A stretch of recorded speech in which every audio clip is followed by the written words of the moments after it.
यह कहानी एक छोटे से गांव की एक किसान की है। एक बार एक बहुत ही लालची किसान था। वह हमेशा अपने पत्नी से बोलता रहता था, लक्ष्मी, हम कब तक इस गरीबी में जीते रहेंगे? मैं हर दिन मेहनत करता हूँ, लेकिन हमारी हालत में कोई सुधार नहीं आता। हरी, जो हमारे पास है उसी में संतुष्ट रहो। भगवान ने हमें स्वस्थ रखा है। मेहनत करते रहो, सब ठीक हो जाएगा। तुम्हारी ये संतोष वाली बातें मुझे समझ नहीं आती। मैं ज्यादा चाहता हूँ, अमीर बनना चाहता हूँ। गुस्से में यह कहकर हरी जंगल में लकड़ियां काटने जाने लगता है। जब लकड़ी काट रहा था तो अचानक उसकी नजर एक चमकते हुए पेड़ पर पड़ती है, जिस पर सुनहरे पत्ते लगे हुए थे। ये कैसा अजीब पेड़ है? ये तो सोने के पत्ते लगते हैं। और फिर हरी उस पेड़ के पास जाता है और उसे छूता है। तभी पेड़ बोल उठता है, हरी, मैं एक जादुई पेड़ हूँ। तुम मुझसे 3 इच्छाएं मांग सकते हो और मैं उन्हें पूरा करूँगा, लेकिन याद रखना, लालच मत करना। सचमुच? मैं जो चाहूंगा वो मिलेगा? तो सुनो, मेरी पहली इच्छा, मुझे ढेर सारा सोना चाहिए।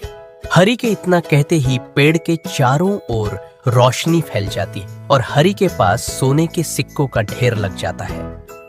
हरी खुशी से उछल पड़ता है। वाह, अब मैं बहुत अमीर हो गया हूँ।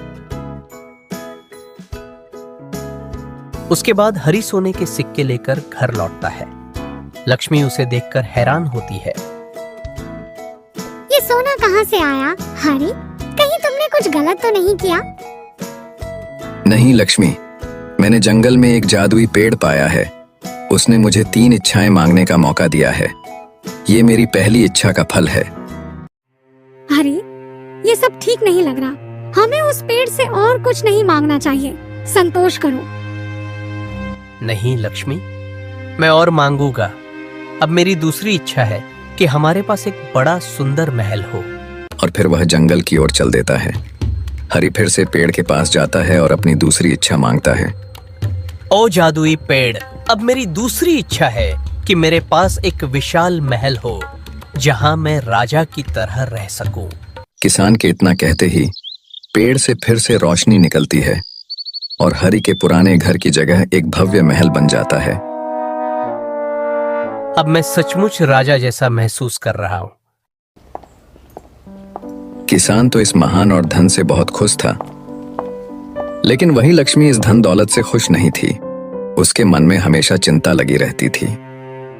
हरी, ये सब कितना भी सुंदर क्यों ना हो, पर मुझे यह सही नहीं लगता। हमें अब और कुछ नहीं मांगना चाहिए। तुम्हें तो कुछ भी अच्छा नहीं लगता। अब मैं तीसरी और सबसे बड़ी इच्छा मांगने जा रहा हूं। हरी इतना कहने के बाद फिर अपनी तीसरी इच्छा मांगने जंगल की ओर चल देता है और इस जादुई पेड़ के पास पहुंच जाता है। अब मेरी आखिरी और सबसे बड़ी इच्छा है कि मैं पूरे गांव का सबसे अमीर आदमी बन जाऊं। मेरे पास सारी संपत्ति हो और कोई भी मुझसे ज्यादा अमीर न हो। किसान को यह बात सुनकर जादुई पेड़ चुप हो जाता है और अचानक आसमान में काले बादल छा जाते हैं और भयंकर आंधी चलने लगती है। हरी डर जाता है।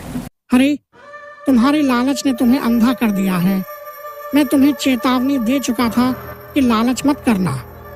अब तुम्हारी सारी इच्छाएं खत्म हो जाएंगी।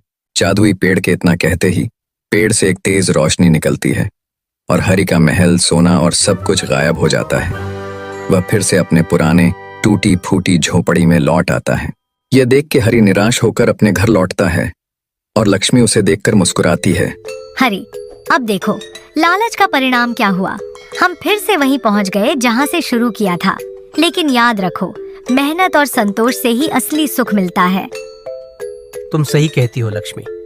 मुझे अब समझ में आ गया है कि लालच का अंत हमेशा बुरा ही होता है। अब मैं कभी लालच नहीं करूंगा।